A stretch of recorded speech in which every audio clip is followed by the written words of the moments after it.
Hello and welcome. Thank you all for joining us to our session series, Insight to College. Today's session is on guidelines for success. My name is Rebecca Carter. I am the new program manager of the STEM Lyceums program brought to you by the Center for Excellence in Education. I'm being joined today by Dr. Shannon Tyler, the program manager for the Teacher Enrichment Program. Let's go ahead and get ready and dive into today's presentation. While listening, I encourage you all to take notes or to use the Q&A function to ask any questions you might have for our panelists. So some background for us. The Center for Excellence of Education was founded in 1983 by Joanne DeGennaro and the late Admiral H.G. Rickover, who is the father of the nuclear navy and civilian uses of nuclear power, with a mission to nurture high school and university scholars to careers of excellence in leadership in STEM. Our mission here at the Center of Excellence in Education is to nurture our high school students and university scholars to careers in excellence in leaderships in STEM, science, technology, engineering, and mathematics, and to encourage international collaboration between and among leaders in the global community. So some background for our programs here at the Center for Excellence in Education. We have the RSI Research Science Institute. We also have US Bio-Olympiad, as well as the Teacher Enrichment Program and our STEM Lyceums, which we are currently in. The Research Science Institute is a highly competitive 6-week summer science program and engineering program open to rising high school seniors, and juniors are also eligible to apply. RSI is the first cost-free summer science and engineering program that combines on-campus coursework in scientific theory with off-campus work in science and technology research with professionals. USA Bio-Olympiad, or USA ABO, is the premier biology competition for high school students in the United States. This provides the motivation, curricular resources, and skills training to take them beyond their classroom experience to the level of international competitiveness. Since CEE has begun administering the USB ABO in 2003, every member of the USA Bio-Olympiad team has medaled at the IBO. Again, there's me and Dr. Shannon Tyler, the program managers for TEP and STEM Lyceums. The Teacher Enrichment Program, TEP, provides opportunities for middle and high school teachers to connect with leading experts from industry and academia fields, explore cutting-edge research and development, make meaningful professional links with direct benefits for teachers and students. And STEM Lyceums is a virtual club for high school students to meet once a month to learn about STEM career pathways from leading field experts, including the panelists that we have today. Industry professionals share cutting-edge research and offer unique learning experiences like scholarships and internship opportunities for high achievers. For more information about our programs, please visit www.cee.org to learn about our programs and opportunities. Before we jump in with our panelists, I want to remind you of our Zoom norms. Please submit any questions through the Q&A function. We will also address your questions after each of the speakers present. They are excited to hear from you and they want to hear your questions. I will now introduce our speakers. First, we have Vernell Wilkes, Academic Advisor from George Mason University's Department of Computer Science. Vernell has been with the CS Department as an Academic Advisor since 2022, but has had 15+ years of experience working with the Admissions Office of George Mason University. Vernell holds a bachelor's degree in Rhetoric and Literature from Binghamton University and a master's in Secondary Education from George Mason University. In addition, Vernell has certifications in Educational Technology, Technical Writing, and is completing a certificate in Instructional Design. Before coming to Mason, Vernell worked as an English teacher and mentor coordinator at a group home for at-risk youth, where she had the honor of preparing the youth to transition from high school to college to the workforce. Vernell is the author of 3 children's stories, an anthology of short stories, and a recent article published by Nakata magazine on the subject of working with students with mental illness. Vernell has received the Academic Advisor of the Year award 2 years in a row and enjoys tutoring students of all ages, cooking, and writing. We are also joined by Joshua Fletcher from GMU's Computer Science Department Advisory Team. Joshua has been with the Computer Science Department as an academic advisor since fall 2019. Before joining George Mason, he was a school counselor at a middle school in Florida for 4 years. He earned his master's in counseling education and a specialist degree in K-12 counseling from the University of Florida in 2016. He also earned a bachelor's in sociology from the University of Florida. Joshua also earned a higher education administration certificate from George Mason University in the fall of 2021. Recently, he helped co author an article about mental health and academic advising. The article was published in the September 2024 edition of Academic Advising Today. Finally, we have Christina Clark. Christina Clark is the founder and principal advisor of the STEM Education and Innovation Center, or STEM EIC, a nonprofit organization dedicated to empowering K-12 learners through engaging STEM activities. With over 20 years of experience across diverse sectors, including corporate, education, government, and nonprofits, Christina is a passionate advocate for hashtag After School Matters, believing deeply in the power of community and after-school programs to support every child's success. STEM EIC focuses on making STEM learning accessible and engaging for students and their families. Christina holds a bachelor's degree in management from the University of Maryland University College and a master's degree in human relations from the University of Oklahoma. So, thank you to our speakers and our panelists that are here today. We look forward to jumping in with you all. We're going to go start off with Vernell Wilkes to start the presentation. Okay, hello everybody. Welcome and thank you for having us. We're excited to share information with you about college life and about courses and programs that we offer here. So let's just get right into it. On today's agenda, we're going to talk to you about syllabus or syllabi. We're going to talk to you about cell phone usage, which is really important. As a matter of fact, I would like to ask each and every one of you to give us your full attention today by just kind of tucking your phone to the side so that we can have your full attention.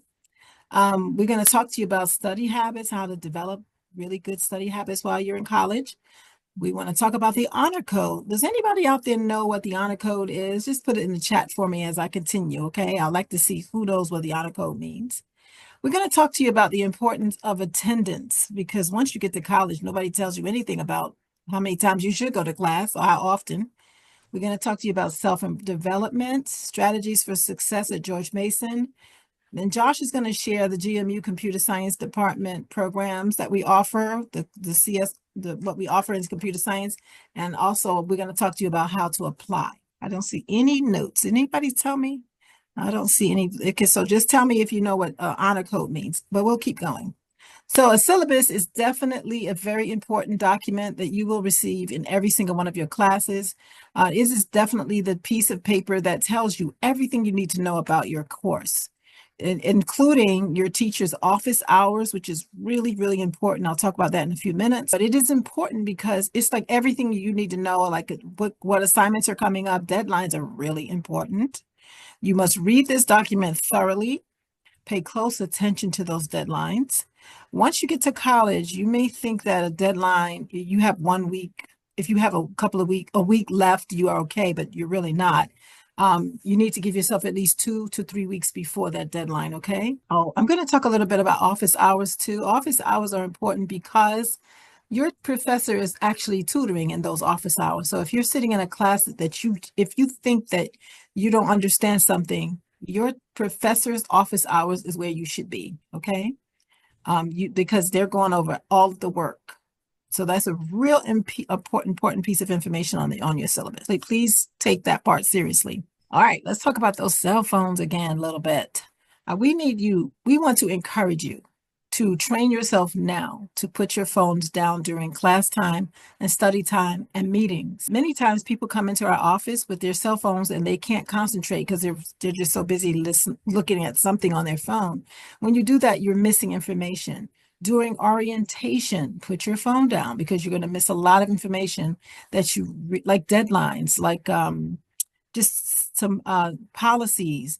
If you're not paying attention because you're on your phone, you're kind of distracted, then that's going to work to your disadvantage. So please train yourself now to try to put those phones down. When you have a meeting with someone, an administrator or advisor, very important to put the phone away, okay? Okay, study habits. Okay, so here's the thing. Nobody is going to tell you to study. Like, I don't mean nobody. You have got to do that on your own. There's no checks and balances at college. There's no mom and dad there to tell you anything. So what I would like to encourage you to do is once you leave your classroom, you find a quiet place, tuck away, and review the notes that you just heard in your class, the notes that you just wrote down. It's a good idea to have a secondary notebook for each class. Take those notes from your classroom and transpose them into question and answer notes. What you're doing essentially is building a quiz for yourself. It doesn't feel like you're studying, you're just transposing your notes. And if you make this a habit for every one of your classes, you will never be caught up in that cramming phase where people cram at the last minute. You won't be caught up like that because you'll be taking your own quiz midweek or the end of the week, see how you're doing. And I guarantee that when you get your professor's test, you will do well. So please just consider whatever works for you. This may not be the answer for you, but do figure out what works for you and make it a habit, okay? Okay, honor code. Did anybody talk to me about that yet? All right. All right, honor code. Another word for honor code is cheating. You do not want to be caught cheating. If you are getting an A or a B in the class, if you're honor coded, it turns into an F. 90% of the time, it stays an F. Some of the common ways to be caught cheating would be like if you are copying off of someone's work and you submit it as your own, or another way would be tutoring. I'm going to show you these listings that we have here are ways that you can be honor coded without realizing you're doing something wrong. So if did you know that if you use your same work from like something you used before while you're at college, you can be honor coded for your own work? I remember doing that when I was in college, but you cannot do that today. If you tutor somebody who's in your same class, that's a no-no because their work will look like your work, and now you're both in trouble. So you were doing it from a good place in your heart, but it turns against you. So don't do that. Make it a habit not to tutor people in your same class. When you post your work online, some people post their work on the cloud. I don't know how come, but there are folks, when you come to George Mason and in the computer science department, they teach you how to hack, believe it or not. So there are students who know how to grab that work and use it as their own. So once that work looks just like your work, then your A turned into an F, and they hold you accountable for that. Leaving your, oh boy, this is a young man came in my office. I felt so bad for him because he had two roommates and he was doing his work and he went to the bathroom and his roommate stole his work, submitted it as their own, or one of them did. And so both of them had Fs. So I felt so bad for him because it wasn't something he meant to do wrong, but it did work against him. And also when you get to college, they're going to put you in these study groups called collaborative learning. And many times students are honor coded because when they walk away from that group, they have something similar to someone else. So you're going to have to prove your way out of an honor code. And it takes at least a month. It really hams you up. So be very careful. Okay. Attendance. Like I said earlier, I think I said it earlier, that no one will ever tell you to come to class. You can be absent the whole time, but it really does work against you. You should attend class regularly. Not only should you attend, you should get to know your professor. And how do you get to know your professor? You have yourself in the office hours. Raise your hand, speak up, answer questions, ask questions, and please sit up front if you can. If you're absent, you're still responsible for missed work. So it's a good idea that if you are absent, you do have someone in that class whose notes you can borrow. Pay attention during class time, and please put your phones away. Don't play games in class. These are things that I'm telling you now, but no one's going to tell you when you get here. So we're just trying to give you a heads up. These are the trip ups. You don't want to get tripped up.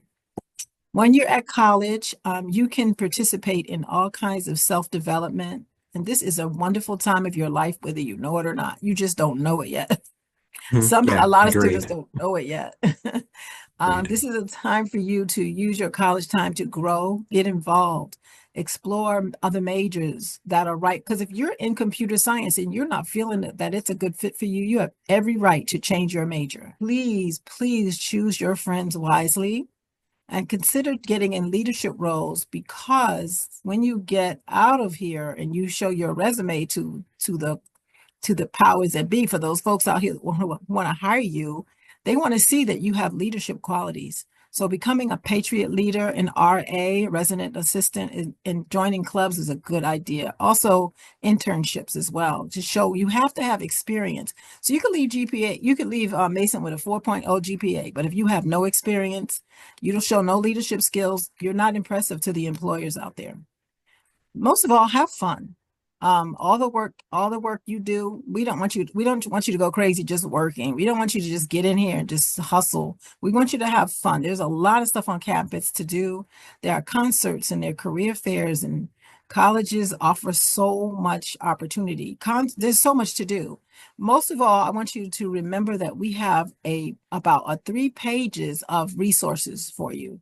We have the studies, you have a tutor, you have free tutoring. You have a place where if you're not sure how to study, it's called a learning center. They'll teach you how to study. If you get here and you start having emotional feelings like you're sad or whatever, you can talk to a therapist here, a counselor, all free to you, okay? So please utilize your resources. So success in college, to be successful, you have to understand that it looks and it feels like you have a lot of free time, and we call that deceptive free time. Because like I said, no one's going to say, hey, aren't you supposed to be in class right now? Or maybe look at this little plan here. This is a sample schedule. So at 9 o'clock, they're studying. At 10 o'clock, this is because they decided that on Monday. Then you have a class. So you have a class at 8 and a class at 11. So it seems like you have a lot of space in between to do. You can go back to bed if you want to. You don't have to have lunch. So look at that from that second class is over at 12, let's say, until 2 o'clock, you're free, it seems. But you need to know how to plug in. You gotta do what works for you. You gotta take advantage of that free time. Every day looks different. It's hard to be consistent every week. So you have to figure out your routine. Again, nobody's going to make sure that you're doing anything at all because we consider you an adult. But when you get here, if you don't click that adult thing on and really think about what works for you and think about how to reach your goals, you have to set up a system of accountability or you fall. And you don't want to do that. It's a lot of waste of money and time when you don't do well your first semester. Plus, we will send you a warning and then a suspension and I'm sorry, then probation, and then a suspension, and you'll have to pick a new major. It's just a whole lot of mess. So please try to stay focused. There are lots of distractions on campus, so try to be focused. And just remember that intelligence plus effort plus support plus resilience is what equals success, okay? Doesn't have anything to do with just that you're smart or you're not smart. It means all of those things together that you are seeking support, okay? Josh and I are 2 of 4 advisors. And you can make an appointment to meet with an advisor at any time, at any school that you attend, but you have to make sure that you reach out and utilize this as another resource. So be sure that you meet with your advisor at least once a semester because we will help you pick your courses. We're not going to tell you what to take. We're going to give you recommendations so that you stay on track and that you're on a good track. We're going to fix any issues pertaining to your academic curriculum. And we're going to offer advice on many academic issues. For example, if we know that you're getting ready to take a class that's got a lot of writing, both of them, you're taking 2 classes and they're both heavy in writing, we're going to say maybe not hold off on one of those and take it the following semester. Don't take them together. So things like that. We also, if we don't know the answer, we know where to find the answer. We'll send you to the right person to speak to. So if you want to stay focused, even if you just feel like you need help getting focused, come see us. It's not only academics. We will talk to you and we will definitely show you where to go next. Okay. But remember to have fun in class. Okay. I see a hand up, but can we wait until the end, until we're finished to answer the questions? Is that okay? We got resources at Mason, such as the academic, social, financial well-being. We got free and accessible there. So this QR code, if you take a picture, yes, you can take your phone out now, take a picture of this QR code, and it will show you all of the resources that we have. Again, I always tell you that I always tell my students that college is the best time of your life. You just don't know it yet. Come wherever you go to college, just have yourself some fun, stay focused, know your why. Your WHY, know what your why is. Why are you coming to college? Why do you want to be in the major that you selected? What is it that you want to do with it? Just, and if you don't know that, come and see the advisors, okay? We'll help you. All right, thank you. Thanks for now. Mhm. We're going to shift a little bit because I know that this is mostly a maybe kind of STEM audience right here. So that's why I wanted to talk about specifically George Mason and the computer science department. Just give you a little brief overview of what we do here at the computer science department. We have a blast here. I've been here for 5 years now, and Vernell's been here for like 2.5. So I'll just go over a couple brief overview of computer science, since you might be a computer science or maybe an engineering major later on. And I'll talk about it as well. So whenever you go to college, it could be George Mason, could be wherever you want to go, you're going to major in something. And that's how you earn your bachelor's degree. What we offer at our department is 2 different CS majors. We have the bachelor's in computer science and a bachelor's in applied computer science. Applied computer science means you're a computer scientist plus you have a specialization. We call that specialization a concentration. Okay. And some of those concentrations are game design, software engineering, geoinformatics. Something new that we have is linguistics and tech policy. Also, another new one on here is not here yet, but we combine mechanical engineering and some of the business marketing and business management. So you can combine 2 different aspects of 2 fields and combine them into 1 major if you want. And that's what kind of cool thing that we can do here. Another thing that we offer is at George Mason, we offer like over 200 different minors. A minor is like 4 or 5 classes. It's not as strong as a bachelor's degree, but it does look good on your resume. So we offer a minor in CS and a minor in software engineering. It's about 6 classes, but you're already doing most of it if you already have this major. Some of our students go out and get like other different minors, like a math minor, physics minor, since they're already doing so much math and science anyways. Or they might have a different language or maybe something fun. So there's over 200 different minors that we offer here, but who knows, you might go to another university that have cool minors, okay? So what do we offer at George Mason's computer science department? So most of your coursework is going to reflect in your programming languages, okay? The first 3 that we really use a lot is Python, Java language, and programming in C, okay, low-level programming. We design all of our courses around those 3 programming languages, okay? That's AI, some robotics, some software engineering, maybe some theoretical stuff, game design, mobile apps. There's so much. And there's a lot here I didn't even put on here. So we use those languages to develop our courses here. And of course, there is opportunity to do like research with a professor, typically around like your junior, senior year, or maybe if you're a master's level student.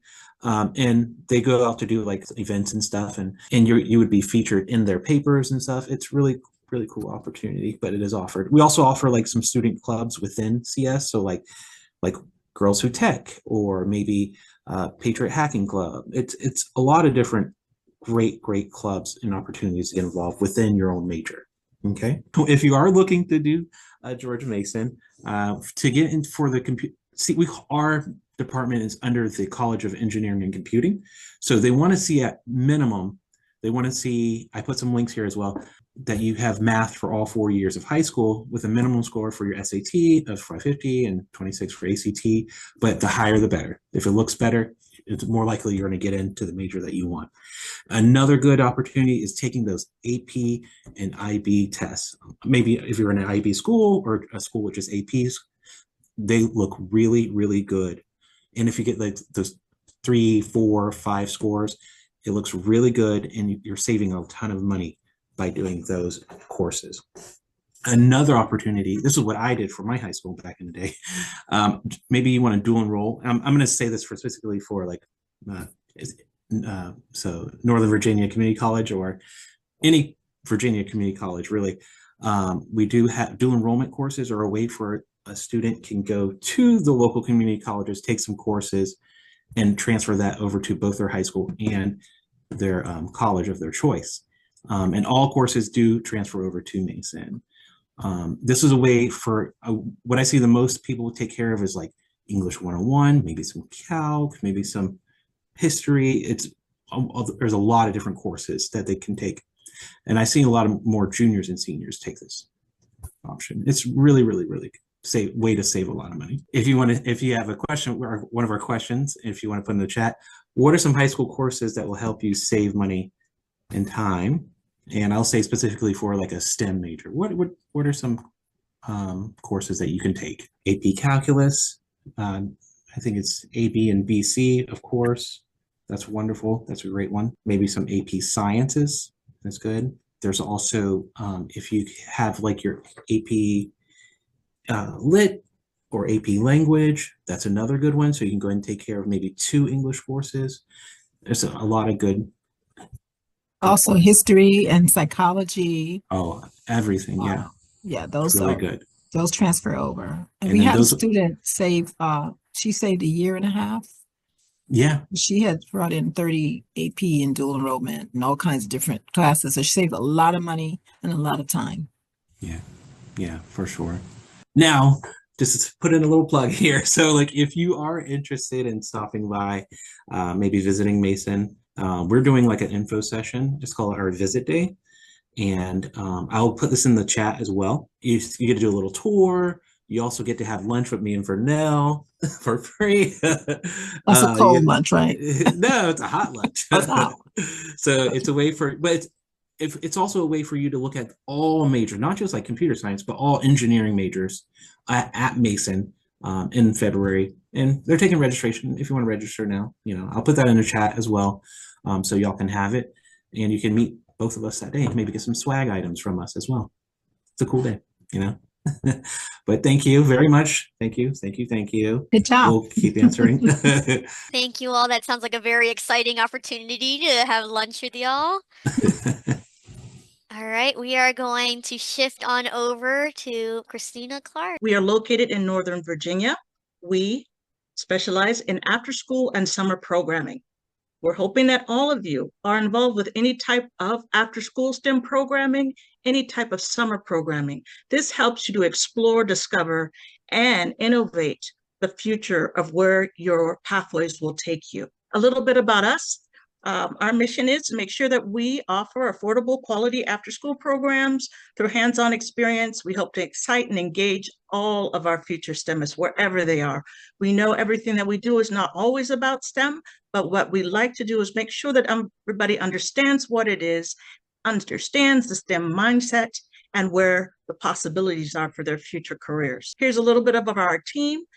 We at STEM EIC are very diverse. We have different strategic partners to help implement different types of after-school STEM programs to help prepare our future workforce. These are a little bit of our memberships and what we do and how we are integrated at the state level and at the local level. A couple of our programs, once again, we do our summer programs, we do career readiness workshops, after-school STEM programs, and we also do professional development for our after-school facilitators. So some of the things we do. One, we're in our 3rd year of Technovation Girls. If you have not heard about Technovation Girls, please reach out to your STEM department at your local high schools or at your career counselors. It's there. This is your time to have experience utilizing AI. Before you get to college, you might be able to find something that's going to excite you, that will make you want to pursue a degree utilizing AI or some of the computer science options that Josh just talked about in computer science. We also are part of Invention Convention, which is a tech bridge program and sponsored by Virginia Tech. We are one of their strategic partners. We offer pre-apprenticeship programs after school. We offer the insight into semiconductors, data centers, IT, cyber. So if you're in high school right now, it's a great time to find an after-school program that can give you an insight into some of the career paths that you might be thinking about when you get to college. So we offer that in an out-of-school space at our local high school to 40 of our 12th graders right now. We also have Tech Bridge Girls. We also have a Teen Science Cafe, which is specifically run by our cybersecurity partners. We do things in Parks and Rec. We have STEM programs in Parks and Rec. So I ask you to go out there and explore, put your hands on some of the robotics, put your hands into your drone organizations, into your hacking organizations. I'm sure a lot of you have TSAs or TSA clubs at your schools. Get involved with those type of after school activities so that when you do come to college, you can also align that to some of your experiences of what you had in high school. We also do STEM and sports. We bring those professionals together. We do MBA math. We have transportation science because we know also that's going to be a future piece of the workforce that people are looking for. And of course, we always engage our families. Once again, some of our strategic partners in what we do, Micron Technologies is one of our biggest funders. They will be funding a chip camp. So once again, when I have 4 girls every summer, they could do one STEM camp and they had to do one other thing that they chose to do. So I also encourage you to do the same. We are also part of Goodwill Industries, which is another one of our arms for workforce development, in which we are able to give our high school students free IT certifications. Those certifications are valuable because once you get to college, you might be able to get a part-time job. So seek out a way that you can get some mini industrial certification opportunities, also some work-based learning opportunities. As you can see, we're part of the After School Alliance. We are part of our local Dahlgren with the Navy folks. You see Virginia Tech. We take kids from our area in Northern Virginia, we take them down to the Innovation Think a Bit Lab. We're part of the chamber, and we do a lot of our work and work-based learning with our local University of Mary Washington. These are our 4 high-level projects this year. As you can see, I just mentioned, we are going to be piloting our first after-school CTE STEM Career Readiness Club. What that does, that will entail giving 40 students the opportunity to learn and to earn micro-industrial level certifications before they graduate. So if they're not in a CTE program, they'll have a chance to be a part of this after-school career readiness club where they can get stackable certifications along with a work-based learning opportunity or an internship that is paid. And we go over personal finance, and then we off-ramp them if they're going to George Mason, if they're going into industry, or if they're going to, that is a part of our 12-week program. So find out what you're doing and what your career counselors have in line and in store for you, for some of you that are now going to be bridging into the next journey of your life. Also, we'll be doing a chip camp this summer with our partnership with Micron. Once again, we're leaning forward, looking at that data center technician jobs, those semiconductor technician jobs. Again, we're also a part of Technovation Girls, which we'll see here in a moment. So one thing that I was hoping to present, and I'm so happy that this is an online STEM club, because these are 2 of programs that I'm hoping that you can hear the depth and the breadth of these 2 programs and maybe be able to incorporate them into what you're doing. 2 is for Invention Convention Virginia, which is run from Virginia Tech. It is one of those programs where the kids look at a problem out in community, solve it utilizing technology, AI, and coding. Anyone can register for these programs. And our other arm of our innovation club is the Technovation Girls. And that was a video that I hope you heard. If not, I'm hoping that they can give you the link that's in the presentation and you can go out there and see the value of this program. I'm going to go a little bit more in detail into both of these. So here we are. Technovation Girls is a global program. Anyone K to 12 can register for Technovation Girls. The beautiful thing about this for our high school students, if you are a Technovation Girl for 1 year, the next year you get to come back and serve as a leader in a leadership role as an ambassador, a student ambassador to your school or to your community. That looks great on your resume. Also, being a part of Technovation Girls, you have the opportunity to also earn money for school. This year, again, you saw it's 2025, it's about power of the girl. So we highly encourage everyone. The season hasn't even started yet. So if you're online and if you're thinking about something that you can do to help enhance your resume for college, this is a perfect opportunity. either being involved with the Technovation Girls piece or being involved with the Invention Convention piece. Both have the same requirements.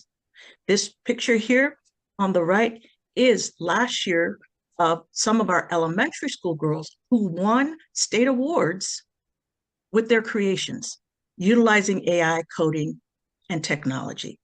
So this is open to everyone. I'm just showing you a little bit more. This is the vision of Technovation. It's committed to creating opportunities for girls to reach their full potential. And that's what we love to see when we have those kids walk in our space. We're there to give them the tools that they need so they can start looking at where their future career is going to be taking them. As a high schooler, you will be able to be put in the mindset of an entrepreneur. You will be creating a prototype that will solve a problem in your community. We're trying to empower both young women and anyone who is involved with the Invention Convention. That's why we call it the Innovators Club. And we want you to be able to utilize your technology and solve real world problems. Also looking at the possibility of a pathway into entrepreneurship and innovation. You can see to the right, these are students. These are actual students last year that we took to Virginia Tech. They had never been a part of AI, coding, or a piece of technology or doing presentations. And the impact that this program made in their lives was absolutely amazing. So we're getting ready to kick off again at the beginning of February. This program can be run as a hybrid program through your organization as well. This is once again what we do. This is one of the participants. Last year, this is at Virginia Tech again. So Virginia Tech is a sponsor on this program. We ended up with 120 kids that came from more than we even expected. What we do, and basically, as you see the age group, but we really focus on our high school kids because we want them to start utilizing those workplace readiness skills. We want you to start being able to present. We want you to start being able to research. We want you to be able to look at problems that are globally, learn the UN goals, learn them before you get to college. You don't have to wait to get to college to do some of these things. That's why some of these programs are so valuable. Also learning coding. We had a Saturday program last year. 90% of those kids did not code. By the end of the program, they were at least able to do basic coding and at least understand the language, understand the concepts. So when you're going into the computer science program, as we mentioned before, at least you now can associate it to something. Because if you didn't take the classes in high school, you've got to be able to pull in that knowledge from somewhere. So why not get it in an after-school space or a summer program? Also for your high school, you guys get to create business plans. You get to pitch your ideas to also Virginia Tech judges or judges from the local community. What we're looking for here, chapter ambassadors. So as you're in high school, right now you could be a participant. But when you come to George Mason, you could be a mentor for an elementary school person.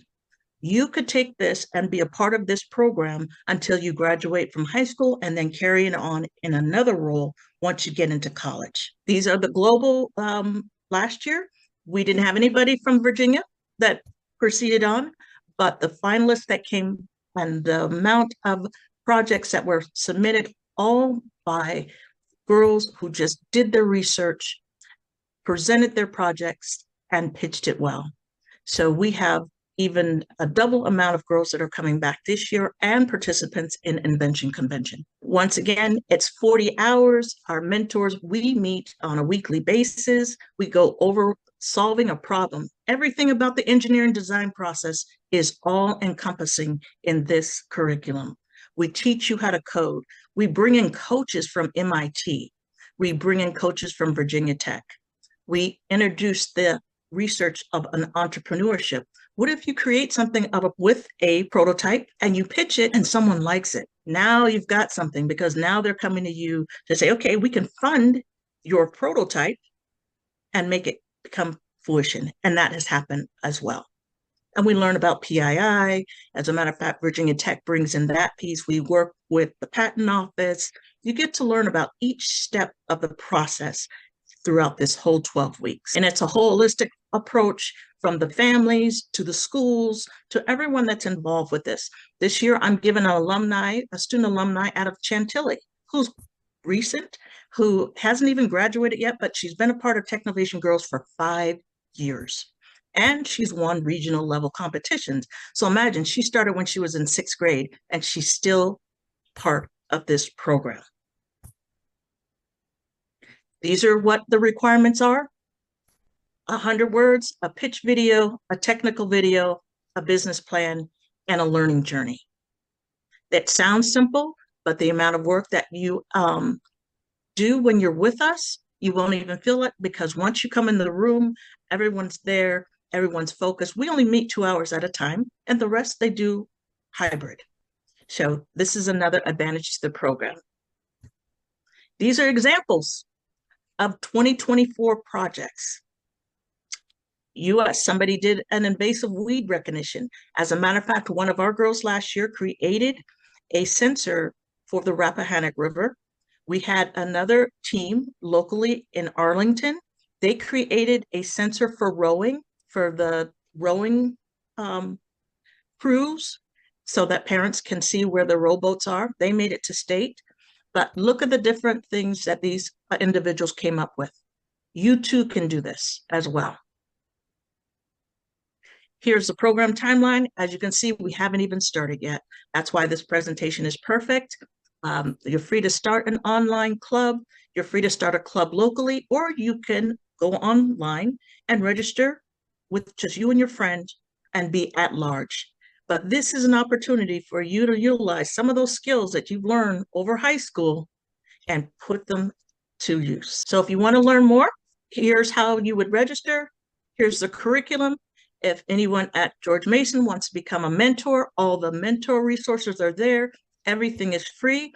If you even decide to start an online chapter, you are given a mini grant to get started. All of the guesswork is not there. All it does is take someone dedicated to wanting to run a program to make a difference in the lives of high school students and middle school and elementary. And these are just some of the statistics of some of the participants that have participated in these events. And I can tell you from our closing ceremony last year, this is so true when it comes to that parent involvement. We had more parents show up than we did participants, because all the parents wanted to see the success of their child while they were with us for 12 weeks. It was a great turnout. And then these are some of the other statistics and some of the other data that goes along with the program. Once again, it's a high level of the program. I want to bring this to your attention. This program is available in 16 different languages. So this program is available to everyone and anyone who would love to be a mentor, an ambassador of a program, or just a participant. And that concludes my presentation. Thank you so much. It was very exciting as someone that's an independent learner, seeing that 40 plus hours of curriculum online for free. That is huge. Absolutely. Everything has been done. The whole program is there. All you have to do is attend the training. The training is self-paced and it's open to anyone. If you need any guidelines or you need any help, just let me know. I'm sure Virginia Tech would love to see the Invention Convention piece, because that's also available online. Curriculum is free. Awesome. Thank you so much. All right, we will now go ahead and open up the floor for Q&A. Q&A has been available for our viewers. We had a hand up, but I think our hand has left the building. We'll see if they make their way back in. In the meantime, if you have any questions, guys, please feel free, raise your hands, add it into the chat, or go into the Q&A. I have a few questions that I wrote down myself just to get us started. To start off with our GMU team, for first-time students, so our incoming freshmen, do you have any recommendations about how many classes to take or how ideally they should schedule their classes? You want me to take it? Go ahead. So, is it 13 credits, Josh? Let's see, Between 12, 12 and 15 credits. We don't recommend that our students take on more than 4 classes the first semester. We help them pick out the classes, and we try not to make them heavy hitters. And we also recommend that don't take on any projects or internships or any additional Like too much work, activities like because we want you to have fun, but we don't want you to get too involved. And we have had students and we only recommend, we can't tell you what to do and not to do, but we recommend, and then did have a student get involved in some type of leadership. She was a Patriot leader. She was something else, and I think she failed all of her classes. And it was really hard for her to get back on, and she had to drop all of that and start again. So we recommend you start slow and then pick up your pace, it's but don't I come too aggressive because it'll hurt your feelings. definitely agree. When you first get here, you start off with like a fresh slate. Like you start off with a 0.0 GPA, 0.0, right? And you want to be at like at least a B average for all your classes because that's a 3.0, a 3.0. And let's say you want to go into your like a master's level program or something later on, they want to see at least a 3.0 minimum. But if your first semester is a D, a C minus, you're starting off at it's very hard to get back up. So you want to start off 4 classes, between 12 to 15 credits, usually around 12 to 13, but 4 classes is very doable. Maybe like 1 club, but like that's very doable and you can have enough time to study, eat, get some plenty of sleep, and make sure your GPA is good at the end of the semester because you still have to, take finals and stuff. So 4 classes, start off with a good or decent GPA. Okay. Great question. Awesome. Thank you so much. Um, as a follow-up to Joshua, for students that are proficient or have a little bit more experience with coding from high school or just in their personal interests in a particular coding language, does that affect what classes they might take, or can they test into a higher level class? Oh, that's a great question. That depends on like kind of what college you attend. But for Mason in the CS department, we look to see if you've taken AP computer science and if you've gotten like a 4 or 5. And if you did really well, like at a 4 or 5, we'll push you into the next level programming language, which is CS 211. Okay.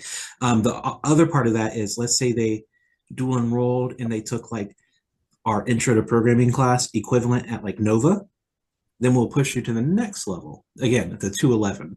The same things with like calc. Let's say you did really well in calc, A, B, B, C, and then, or you did it at the dual enrollment, we'll push you to the next one. Great question. Awesome. Thank you so much. Just quickly checking to see if we have anything in our Q&A for you all or our chat. Otherwise, my next question is for Christina. Um, Christina, for our students that are, just getting started in the STEM world, what would you say is the most important or most ideal trait of someone that is pursuing STEM or just interested in that creative process? It's hard to say that because what I see that a lot of times that the students are asked, what do you want to be? And sometimes they don't know that. And so everybody's looking just because they get an A, that's the trait to be a STEMist. And sometimes that's not it. To me, it's the mindset. It's really your mindset and being able to solve problems, problem solving, being creative, being innovative. So that's what I see a lot with the youth that I've been working with over the last 8 or 9 years. You can see what career path some of these youth are going into, and especially the ones that show up, and they show up every after school program that I offer, and they show up during the summertime because there's something there that's engaging them, that gets them excited, that wants them to keep coming back. So sometimes it's not about the GPA. Sometimes you got to look at the child as well, because I've been able to just sit back and see the difference, especially from the different groups that I work with. It does show. It really does. And maybe there's a different answer. I'd love to hear if somebody else has something that they would like to suggest, but that's what I've seen from my experience so far.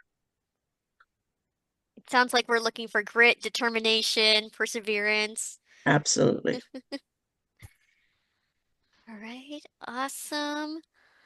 Let's see here. Someone is asking in the side over here, not specifically for a panelist, but are the registrations open for the RSI program by MIT? They have just closed the window for registration.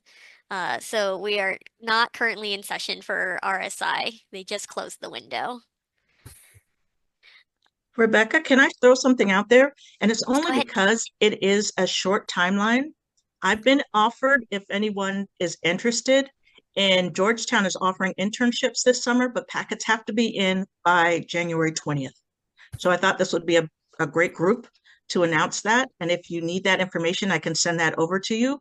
But yes, the applications have to be in by the 20th of January. Awesome. That is an incredible opportunity for our students. And then if you can also send that information to me, I will forward it on to our usual registrants for our lyceums so that they can have the opportunity to look at the information. Thank you so much for that. See, I see on the side here, what grades are the internships for? Is this for STEM EIC or for GMU? For STEM EIC, based on what I received, it's for high school students. And for George Mason, it's for when your second year. Because as we said earlier, we need for you to stay focused. The first year, we want you to keep it basic. And then the next year, you can start working on internship. And again, internships are really good because they're like, even if you don't get paid, you can put it on your resume and it shows your experience. And as I said earlier, if you leave with a 4.0 GPA and you don't have any experience, it doesn't look so, the employers are not really impressed. So you got to make sure you're getting some experience while you're at Mason or any college. Yeah, and Vernell's right. So what we see often is some of our students would do like a tech interview with some of our career services, and they want to see like, do you have, what kind of programming language did you take here? Like our intro programming class, our Java class. Do you have at least those two before you apply to internships? And because those are that's what they call mock interviews, and those mock tech interviews is what you're going to be doing in the real world anyways for like a real job or maybe an internship. They want to see like what did you build? What kind of coding did you do? How did you do in this class?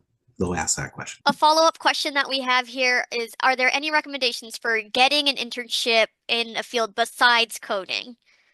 Oh, wow. Well, we typically we pair up with our career services, and they offer fairs each semester, as well as in-person. You can make an appointment with them here at Mason, where you can get those internship ideas that are maybe in the field of tech, but not necessarily coding. They have a plethora of different like opportunities, but it's through our career services. And I can piggyback off that for our local school district.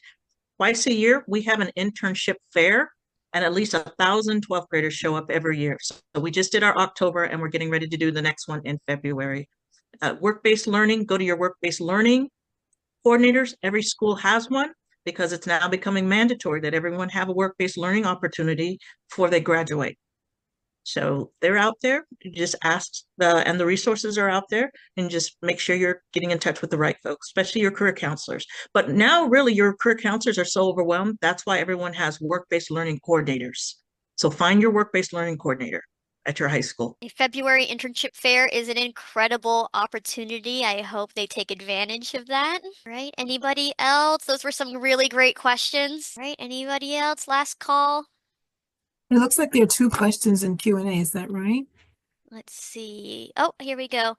Let's see. Are there any similar programs like Technovation Girls programs, but for aimed towards boys? Invention Convention. Yeah, Invention Convention. And the reason why we call it the Innovators Club, because it does have the 2 tracks. It has the Technovation Girls track and the Invention Convention track. They both have the same requirements. And that was all, we had to do that because of the schools, making sure everyone was included. So Invention Convention, the website link is in the PowerPoint. They are starting registration now. Registration is now open. Awesome. And then that other question, I believe we already answered. Registration for RSAI is now closed for this year. And I put in the chat again, if they want us to come see me and Vernell, or come see what if y'all want to, Don't go get ahead that and lunch. register. Get a lunch and come see what It's majors we are. warm. Yep. Really good too. It's really good, yeah. All right. Thank you guys so much. Thank you for sharing those opportunities. If anybody has any additional questions, please feel free to email me. at rebecca.carter@cee.org. I will have it in the chat momentarily. And I can email onto our panelist speakers later so that they can give you their expert knowledge. So feel free, email me with any additional questions you might end up having. We also added our email to the last slide. So if you have any questions, you could also send it directly to our email. Perfect. Awesome. So we'll have that contact information and we'll also include it in our monthly newsletter when it comes out. Thank you for having us. This was fun. Thank you Thank you very so much. much. Just to close us out, to thank you again to our speakers and to our sponsors, including the Claude Moore Foundation. If you would like to continue attending these free events, please make sure to sign up and register for our future sessions and to give us a shout out online. Finally, thank you to our audience for sticking with us today. You can look forward to our next Lyceum event, Insights in Biology, for January 22nd, 2025. Thank you again to our speakers and our sponsors.